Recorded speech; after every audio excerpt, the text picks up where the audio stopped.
Assalamualaikum warahmatullahi wabarakatuh. Halo sahabat Sejuta Kisah. Bahagia rasanya bisa kembali hadir bersama Anda. Dan semoga juga Anda masih terus setia bersama kami, channel yang setiap harinya selalu menyuguhkan cerita-cerita misteri menarik. Dan untuk kali ini kami sudah menyiapkan sebuah kisah misteri yang berjudul Menjemput Penumpang Misterius dari Desa Gaib. Hujan rintik-rintik menetes di atas kap mobil travel warna perak yang sudah dimakan usia. Jam di dashboard menunjuk pukul 23:47 ketika Tono menerima telepon singkat itu. Suara perempuan, lirih, hanya menyebut lokasi penjemputan tanpa salam, lalu menutup sambungan. Desa yang dimaksud terletak jauh di pinggir jalur utama. Jalanan sempit, diapit sawah menghitam dan rumpun bambu yang berdesis diterpa angin. Lampu depan mobil seperti terperangkap dalam kabut tipis yang entah dari mana datangnya. Di tikungan ia melihatnya, sosok perempuan berkerudung hitam, berdiri tepat di bawah lampu jalan yang berkedip. Cahaya yang jatuh di wajahnya seolah enggan bertahan lama. Setiap kedipan lampu menyembunyikan detail rautnya. Dia tidak melambaikan tangan, tidak memberi tanda, hanya menunggu. Tono menepikan mobil. Pintu belakang kanan berderit terbuka sendiri. Padahal ia yakin mekanismenya cukup berat. Perempuan itu masuk tanpa sepatah kata, duduk di kursi paling belakang. Aroma tanah basah langsung memenuhi kabin. Bukan bau hujan biasa, melainkan bau pekat seperti dari liang yang lama tak terbuka. Ia menoleh sebentar lewat spion, namun yang terlihat hanya siluet kepala menunduk. Tatkala Tono hendak mengucapkan selamat malam, suara lirih nyaris berbisik terdengar dari belakang. Jangan berhenti sampai aku bilang. Tono menelan ludah, mesin dinyalakan lagi, dan roda travel mulai menggulung aspal basah, meninggalkan desa yang kini terasa lebih sunyi daripada sebelumnya. Mesin travel berdengung stabil, tetapi ada sesuatu dalam ritme malam yang terasa salah.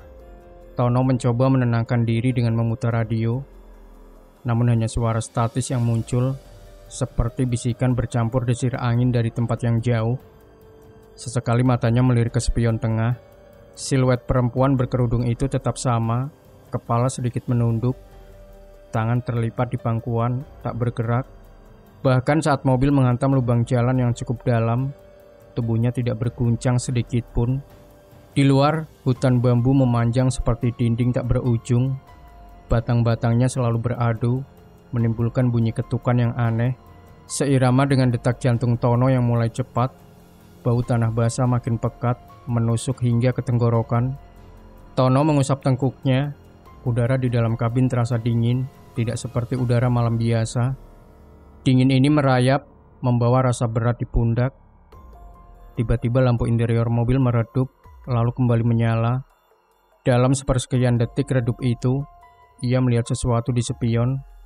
Wajah perempuan itu menatap lurus ke arahnya. Mata hitamnya tampak mengilat, bukan karena pantulan cahaya, tapi seperti memancarkan sinar dari dalam.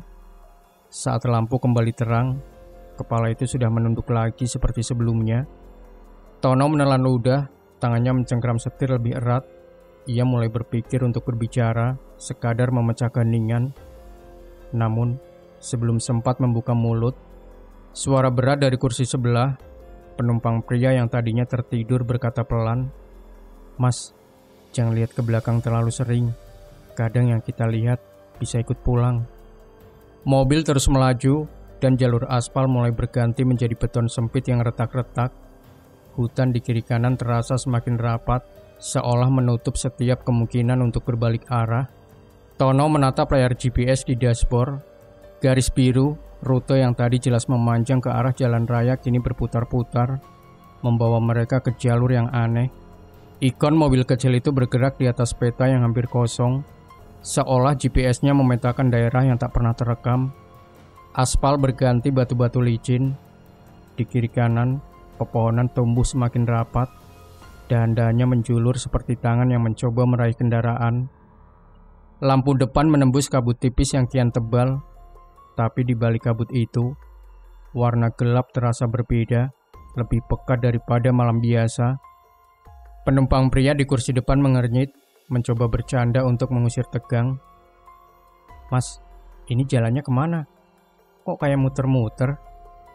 Tono tersenyum tipis, senyum yang tak benar-benar meyakinkan. Ia memandang spion tengah. Perempuan berkerudung itu masih menunduk, tetapi ada gerakan halus di bawah kain hitamnya, seperti sesuatu yang merayap di bahunya, lalu hilang begitu saja. Suara dari kursi tengah, penumpang perempuan lain memecah hening. Mas, setahu saya jalan ini cuma ada satu ujungnya, pemakaman desa. Tono tertawa hambar, hendak membantah. Namun tawa itu mati begitu saja saat matanya kembali ke GPS. Rute biru itu sudah tidak ada. Yang tersisa hanya ikon mobil melaju di hamparan kelabu kosong. Saat itulah ia sadar, jalan yang mereka tempuh tidak lagi mengikuti peta, dan mungkin sudah tidak lagi berada di dunia yang sama. Tono mulai merasakan kesunyian itu bukan sekadar diam, tapi seperti sesuatu yang menunggu. Mesin travel menderu pelan, menapaki jalan beton yang retak-retak dan semakin sempit. Dari kursi tengah, penumpang perempuan bernama Ratmi, usia sekitar 50, kerudungnya basah di tepi, menghela nafas panjang. Mas, pernah dengar cerita penumpang pulang sendirian? Tono melirik sekilas lewat spion. Maksudnya? Ratmi menatap keluar jendela, suaranya seperti berusaha menekan sesuatu. Katanya, kalau kita naik travel di jalur ini, ada kemungkinan ketemu penumpang yang cuma ingin diantar ke rumahnya. Tapi rumah itu di kuburan. Penumpang pria di depan terkekeh kaku, tapi tawanya mati ketika dari arah kursi belakang terdengar bunyi pelan ketukan 3 kali, seolah kuku mengetuk dinding mobil. Tono merasakan bulu kuduknya meremang. Ia menoleh sebentar, tapi hanya melihat kain hitam kerudung si penumpang misterius itu. Kepala masih menunduk tak bergerak. Ratmi melanjutkan, nadanya merendah.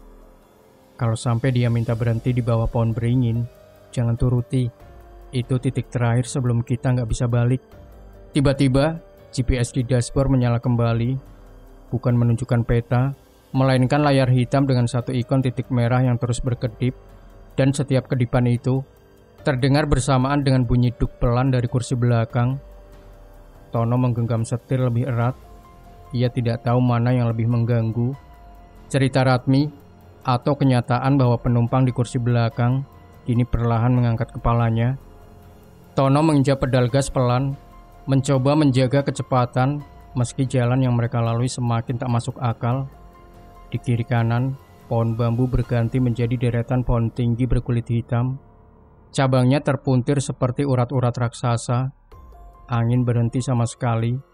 Tak ada suara daun bergesekan, hanya dengung mesin yang terasa terlalu keras di telinga. Tiba-tiba, lampu interior travel bergetar. Cahayanya berdenyut seperti nafas yang kehabisan udara, meredup, menyala, lalu meredup lagi. Setiap kali meredup, udara dingin mengalir dari kursi belakang, menusuk hingga ke tulang. Penumpang pria di kursi depan menoleh ke arah Tono, wajahnya pucat. Mas, lampunya memang suka begini. Tono menggeleng mencoba tersenyum, tapi detik berikutnya senyumnya lenyap. Saat cahaya kembali menyala, ia melihat jelas di spion. Penumpang perempuan berkerudung itu kini duduk sedikit condong ke depan. Kepalanya miring tidak wajar, seperti sedang mengamati. Ratmi di kursi tengah menunduk, bibirnya komat kamit membaca doa yang nyaris tak terdengar. Suara itu berhenti mendadak ketika seluruh lampu mobil padam. Dalam gelap terdengar bunyi seret, seperti kain panjang yang ditarik di lantai mobil, mendekati perlahan ke kursi sopir. Lalu, satu suara muncul dari belakang, bukan suara penumpang, tapi bisikan lirih, dingin, tepat di telinga Tono. Jembatan sudah dekat. Lampu menyala kembali dengan kejutan singkat. Semua penumpang duduk seperti semula, tapi Tono merasa nafasnya sendiri membeku. Ia tahu, apapun yang menanti di jembatan itu tidak akan membawa mereka ke tempat yang aman.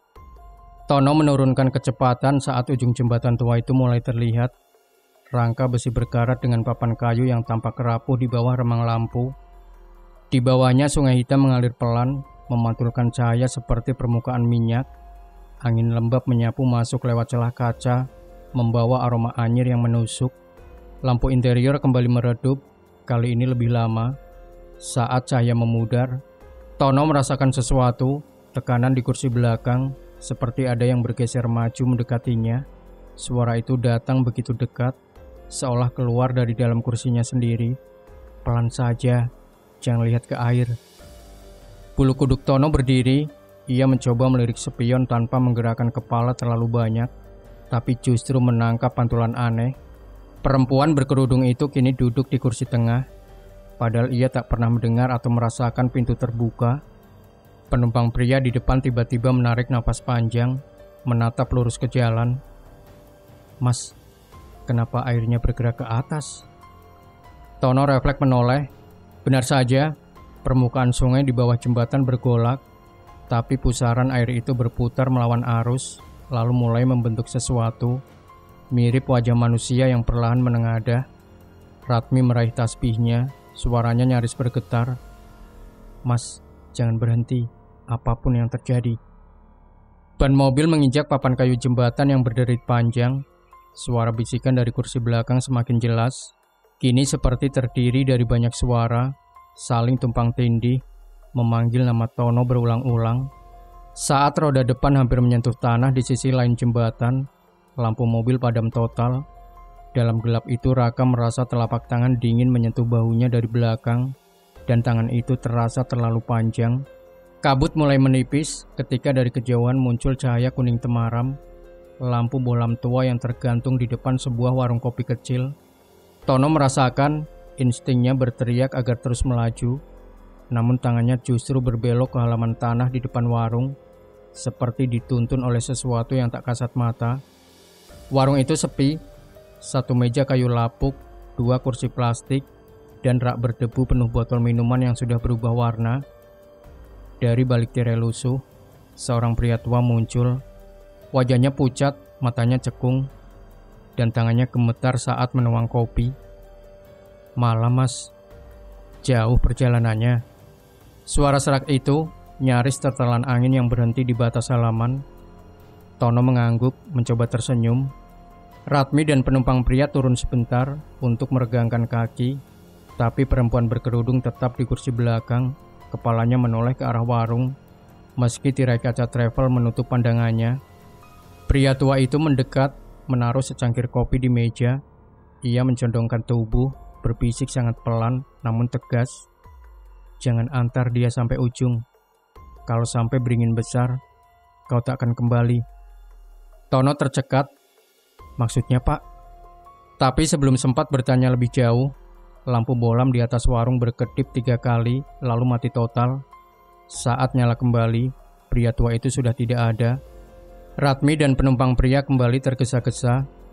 Wajah mereka pucat seperti melihat sesuatu di kegelapan. Tono menyalakan mesin, ia tak sadar. Saat mobil mulai keluar halaman, aroma tanah basah kembali memenuhi kabin, jauh lebih pekat, dan kali ini bercampur dengan bau wangi bunga kenanga yang menusuk. Di spion, untuk pertama kalinya perempuan berkerudung itu tersenyum. Senyum tipis, tapi matanya tetap tidak memandang ke arah Tono, melainkan lurus ke depan, seolah sudah tahu jalan yang akan mereka tempuh. Roda travel berdecit pelan saat jalur mulai menyempit. Dinding pepohonan menutup seperti 2 rahang raksasa. Udara di dalam mobil menjadi berat, seolah setiap tarikan nafas harus melewati lapisan air yang kental. Di depan, tampak siluet pohon beringin raksasa berdiri angkuh di tengah jalan. Akar-akarnya mencengkeram tanah seperti jemari tua, dan dari sela-selanya, asap tipis berwarna keabu-abuan keluar, berputar-putar tanpa arah. Tono menginjak rem. "Kayaknya kita harus muter balik," katanya lirih, meski hatinya tak yakin akan menemukan jalan keluar. Ia memutar setir, perlahan mengarahkan mobil kembali ke arah datangnya. Jalan itu kosong. Sampai tiba-tiba, beringin yang sama kini berdiri tepat di depan mereka lagi. Ratmi memejamkan mata, bibirnya gemetar. "Aku sudah bilang, beringin itu nggak boleh dilewati." Penumpang pria mulai gelisah, tangannya memegang gagang pintu. Namun suara dari kursi belakang memotong ketegangan itu.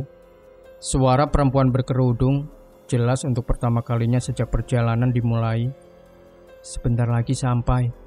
Tono menatap spion, Matanya bersirobek dengan tatapan tajam yang membuat tubuhnya kaku.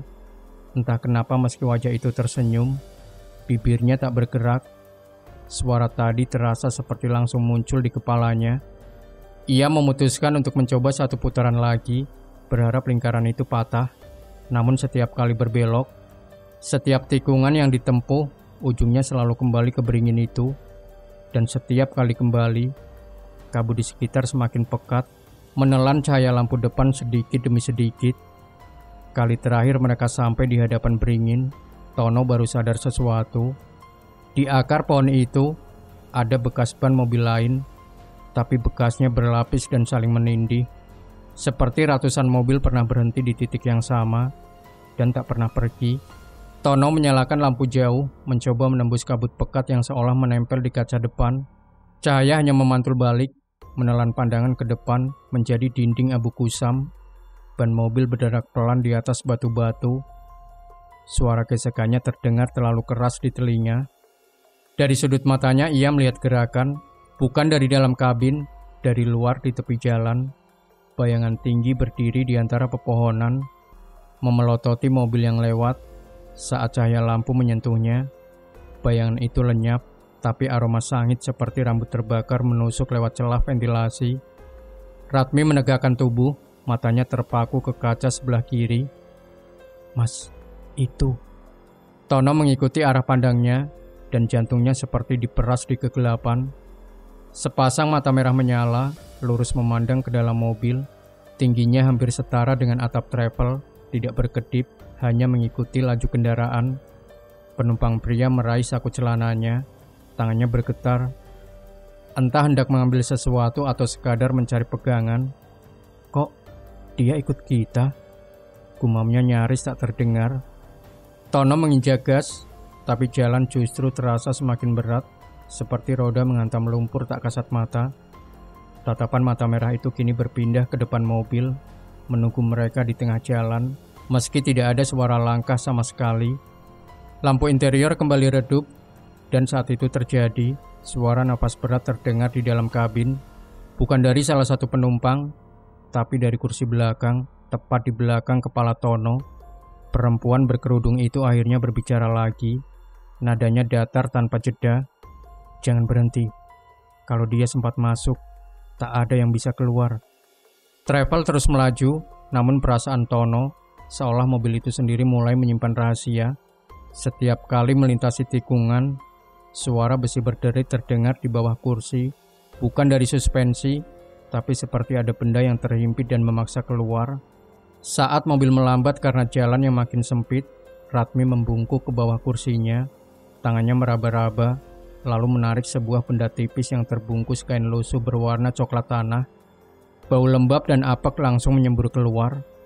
"Apa ini?" Suaranya gemetar. Tono melirik sekilas. Buku catatan bersampul kulit, tepinya robek-robek, dan di bagian pinggir masih ada sisa lumpur kering. Ratmi membuka halaman pertama, dan mereka semua terdiam. Di dalamnya tertulis puluhan nama. Setiap nama diikuti keterangan singkat, hilang, tidak kembali, atau hanya tanda coretan miring yang tampak seperti goresan kukunya sendiri. Jantung Tono berdetak makin keras saat Ratmi menunjuk ke salah satu halaman di dekat akhir. Nama itu sesuai dengan nama ayahnya, dan di bawahnya tertulis huruf-huruf besar yang seperti dipahat dengan tekanan luar biasa, sama seperti anaknya. Dari kursi belakang, terdengar suara halus membalik halaman, padahal Ratmi tak bergerak. Saat mereka menoleh, perempuan berkerudung itu sudah memegang buku itu di pangkuannya. Jemarinya pucat, panjang, dan ujungnya runcing, mencoret halaman terakhir dengan tinta hitam yang entah dari mana muncul. Tono menatap lewat spion, dan melihat namanya sendiri mulai terbentuk di atas kertas, huruf demi huruf seperti sedang ditulis oleh tangan yang tak terlihat. Begitu melewati belokan terakhir, jalan terbuka menuju sebuah kampung yang tampak terlalu tenang. Deretan rumah kayu berdiri rapi di kiri kanan. Lampu-lampu minyak di serambi menyala redup, namun tak ada satupun suara ayam, jangkrik atau manusia. Bahkan angin pun seakan enggan melewati tempat ini. Ban travel menggilas tanah kering bercampur kerikil. Setiap kali mobil bergerak, debu tipis terangkat, lalu menghilang entah kemana.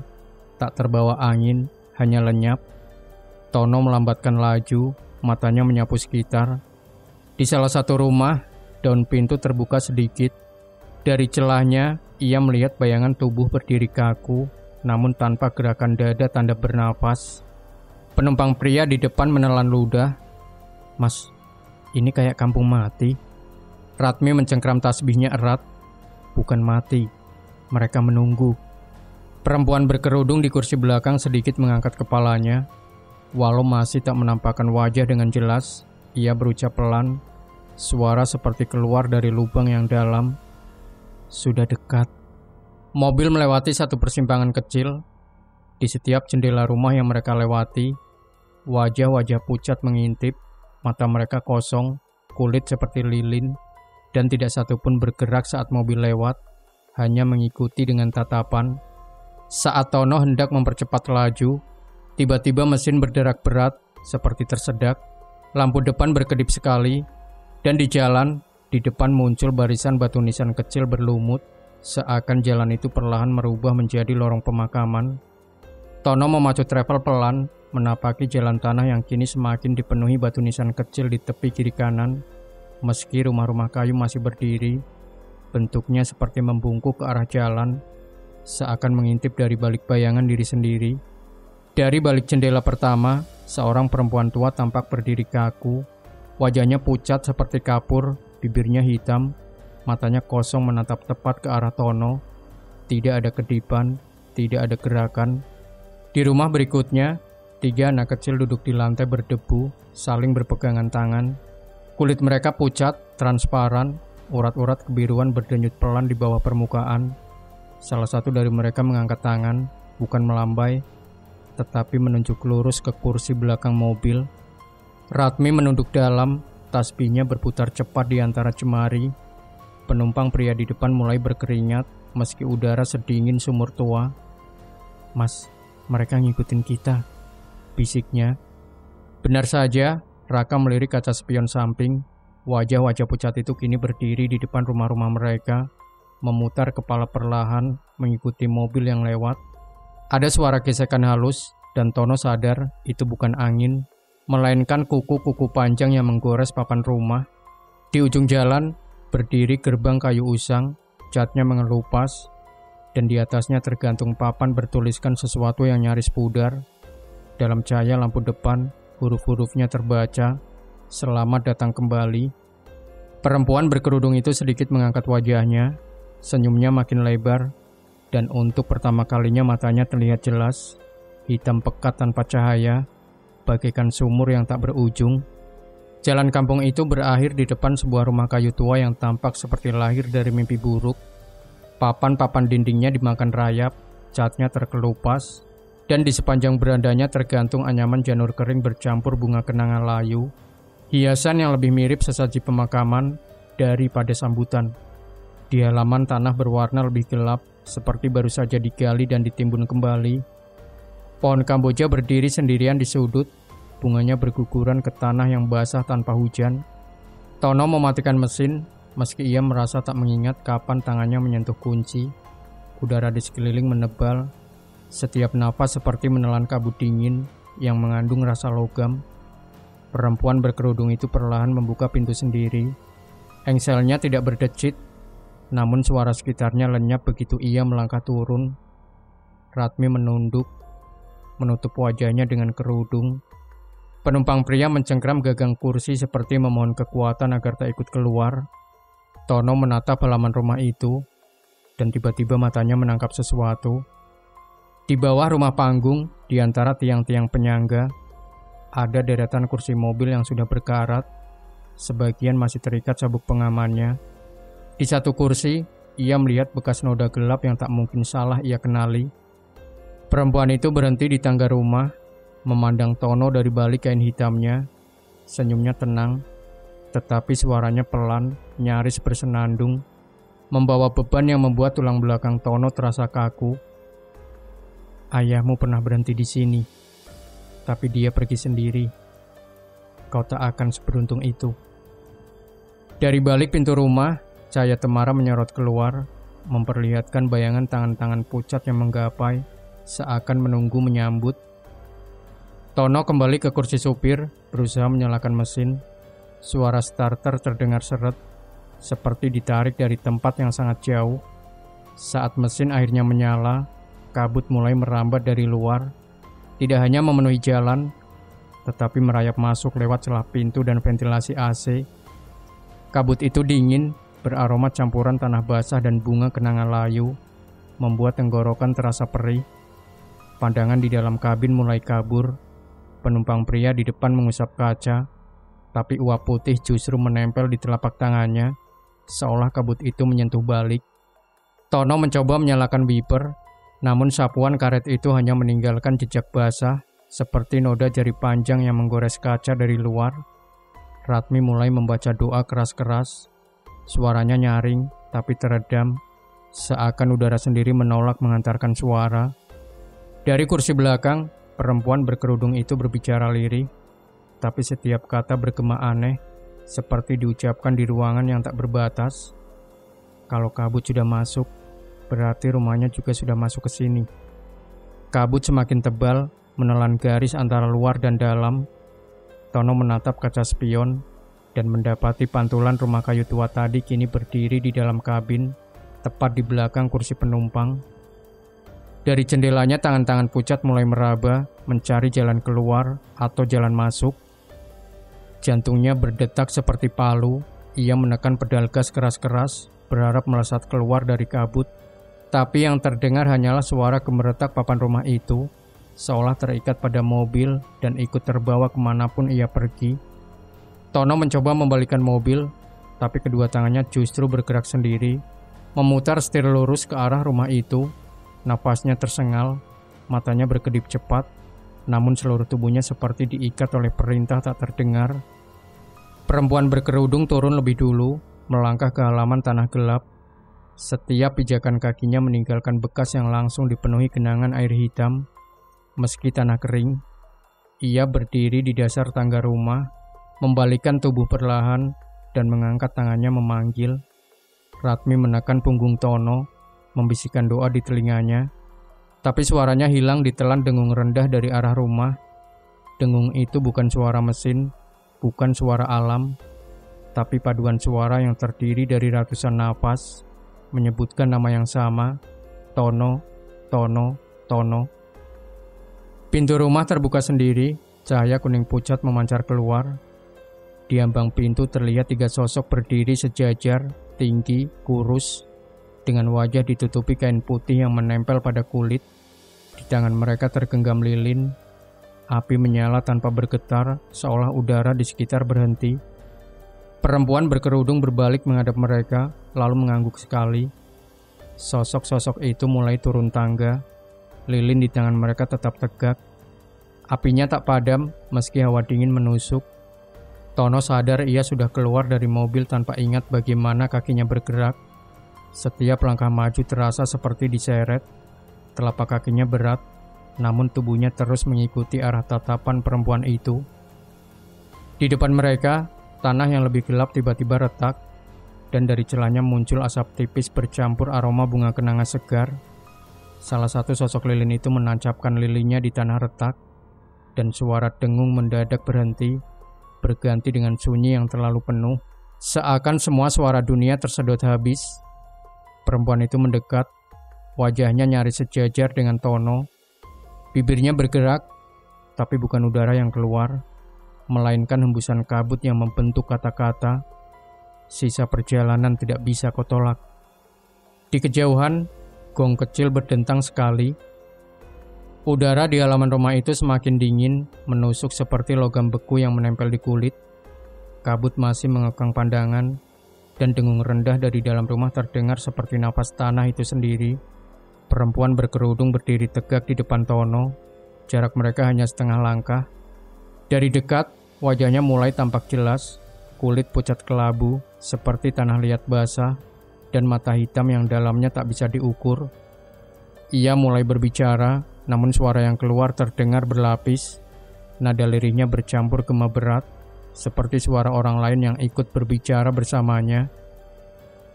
Dulu, ayahmu mengemudi travel di jalur ini. Ia diminta menjemput aku malam yang persis seperti ini. Tono tertegun, suara itu menyusup hingga ke nadinya. Dia berhenti di beringin itu, tapi saat waktunya tiba, dia lari, membiarkan aku menunggu dan menunggu.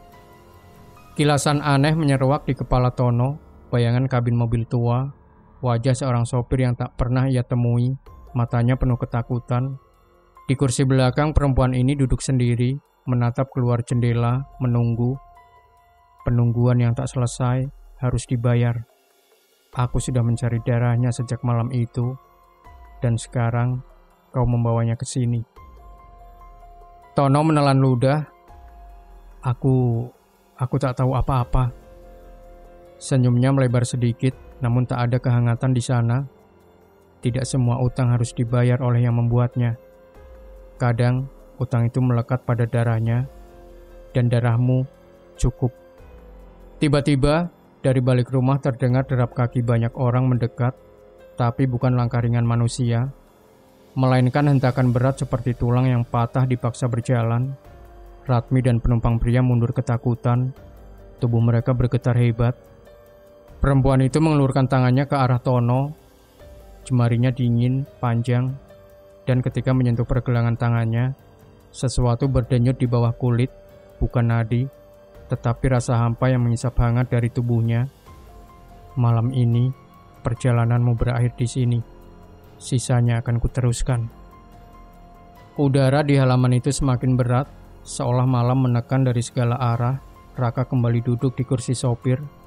Namun jok yang tadi empuk, kini terasa keras dan dingin seperti batu nisan. Punggungnya bersandar, dan seketika hawa beku merayap dari tulang belakang hingga ke ujung jari. Tangannya berusaha melepas genggaman setir, tapi jemarinya seperti menyatu dengan kulit kemudi. Kaca depan berembun tebal, membentuk pola yang aneh. Lingkaran demi lingkaran, menyerupai simbol yang sama seperti ukiran di batu nisan di tepi kampung tadi. Di kaca spion ia melihat kursi penumpang kosong. Lalu dalam sekejap, sosok perempuan berkerudung itu sudah duduk di sebelahnya. Kepalanya miring, hampir menyentuh bahu Tono. Namun tatapannya lurus ke depan. Tidak ada suara napas, hanya keheningan yang membuat telinga berdengung. Ratmi dan penumpang pria di kursi tengah membeku. Tubuh mereka kaku seperti patung.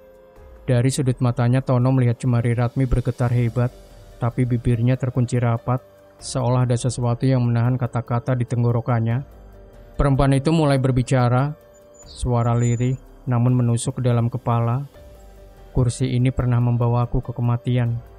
Sekarang, kursi ini akan membawamu ke sisiku. Tiba-tiba setir berputar sendiri, ban mobil berdecit mengarah ke jalan yang tidak mereka lalui sebelumnya. Jalan gelap, lurus, dan seakan tak berujung. Dari kaca belakang, Tono melihat rumah tua itu semakin menjauh. Namun entah kenapa, perasaan terjebak justru semakin kuat. Seperti ia baru saja melewati gerbang yang tak bisa dilewati dua kali.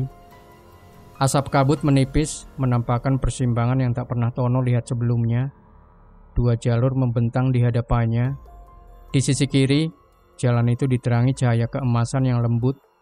Udara di sana hangat, dan samar-samar terdengar bunyi air mengalir, menenangkan, seperti sungai kecil di kampung. Pohon-pohon hijau tumbuh rapi, dan di kejauhan terlihat atap rumah dengan lampu yang berkedip ramah. Di sisi kanan, jalan itu gelap, bukan sekadar kurang cahaya, tapi hitam pekat seperti ruang yang menelan apapun yang memasukinya. Asap dingin keluar dari celah tanah, dan angin yang bertiup membawa aroma anyir bercampur bau besi. Di kejauhan, ada cahaya, tapi cahaya itu merah, berdenyut seperti jantung raksasa. Tono menelan ludah, seluruh nalurinya memerintahkan untuk memilih kiri. Namun genggaman di bahunya membuat tubuhnya tak bisa bergerak. Perempuan berkerudung itu kini duduk di kursi penumpang depan, memandang lurus ke arah jalan gelap, bibirnya melengkung tipis. Tak perlu berpikir, jalurmu sudah ditentukan sejak lahir. Setir mobil mulai berputar sendiri, perlahan tapi pasti mengarah ke sisi kanan. Ban menginjak tanahnya yang dingin, dan hawa beku segera merayap dari lantai kabin, menembus telapak kaki hingga ke tulang. Ratmi di kursi tengah mulai menangis tanpa suara. Penumpang pria merapatkan tubuh ke jendela, seakan ingin keluar, tapi takut menyentuh pintu. Begitu seluruh badan mobil masuk ke jalan gelap itu, suara di luar menghilang sepenuhnya. Yang terdengar hanyalah detak jantung Tono, dan detak itu perlahan mulai menyamakan irama dengan denyut cahaya merah di ujung jalan. Tono menatap jalan di depannya, gelap, lurus, tidak ada tikungan, tidak ada tanda bahwa jarak terpotong, seolah mobil melaju di atas garis yang membentang ke kekosongan. Setir di tangannya sudah tak lagi terasa seperti kendali, lebih seperti pegangan dingin yang hanya membawanya ke arah darah yang telah ditentukan. Setiap kali mencoba membelokkan, roda tetap lurus, menghantam aspal yang kini terdengar kosong, seperti memantul di ruang hampa. Ratmi dan penumpang pria tak lagi bersuara, mereka duduk tegak, mata terbuka lebar, tapi tanpa ekspresi, seperti boneka yang diposisikan rapi di kursinya. Dari kaca spion, Tono melihat sesuatu yang membuat darahnya membeku. Di kursi belakang, ada sosok dirinya sendiri, duduk dengan kepala tertunduk, sama persis seperti saat ia menjemput perempuan itu malam tadi. Nafas Tono mulai berat, ia melihat tangannya, kulitnya mulai pucat, urat kebiruan merayap di bawahnya. Suara perempuan berkerudung itu muncul, tapi kini dari kursi sopir, di mana dirinya duduk. Kau penumpang sekarang. Kesadarannya mulai kabur, cahaya merah di ujung jalan berdenyut lebih cepat, sinkron dengan detak jantungnya. Lalu detak itu melambat, hingga nyaris berhenti. Saat pandangannya mulai buram, ia sadar kursi sopir kini sudah diisi oleh seseorang yang asing, dan di kaca samping, bayangan mobil travel lain melaju sejajar dengan penumpang-penumpang lain, semua dengan wajah tak bernyawa. Dan di tengah kabut, ia melihat rumah kayu itu lagi, selalu menunggu di ujung perjalanan untuk menjemput siapapun yang datang. Jalan gelap itu akhirnya terbuka ke sebuah persimpangan yang tak pernah ada di peta dunia manapun. Cahaya merah di kejauhan meredup perlahan, digantikan oleh siluet beringin raksasa yang menjulang di depan, persis seperti yang Tono lihat di awal perjalanan. Namun kali ini ia duduk di kursi belakang, kepala tertunduk, tubuh kaku, dan tak lagi memegang kendali. Di kursi sopir, seorang pria muda yang asing menatap jalan dengan wajah tenang. Belum sadar ia sedang mengemudi di jalur yang sama. Ratmi dan penumpang pria telah tiada. Kursi mereka kini diisi dua sosok pucat yang menatap kosong ke depan. Perempuan berkerudung duduk di kursi tengah, diam. Namun sesekali dari balik kain penutup kepalanya, tampak bayangan senyum tipis. Mobil travel itu melaju pelan, menembus kabut tipis yang mulai menyingkap jalan desa. Di pinggir jalan, berdiri seorang perempuan muda dengan tas kecil di tangannya, menunggu. Lampu depan menyinari wajahnya, mata lelah, senyum ragu, seperti hanya ingin cepat sampai tujuan. Mobil berhenti di depannya, pintu belakang kanan terbuka sendiri. Perempuan itu naik, bau tanah basah kembali memenuhi kabin. Dari kaca spion, mata sang sopir baru bertemu dengan tatapan penumpang di kursi belakang, Tono. Senyumnya perlahan merekah, pucat, beku, mesin menderu, roda mulai bergulir, perjalanan dimulai kembali, dan di kejauhan, beringin itu menunggu. Demikian, sahabat sejuta kisah, jangan lupa berikan komentar Anda, like, share video ini, subscribe channel Sejuta Kisah, dan nantikan terus cerita-cerita misteri terbaru dari kami. Wassalamualaikum warahmatullahi wabarakatuh.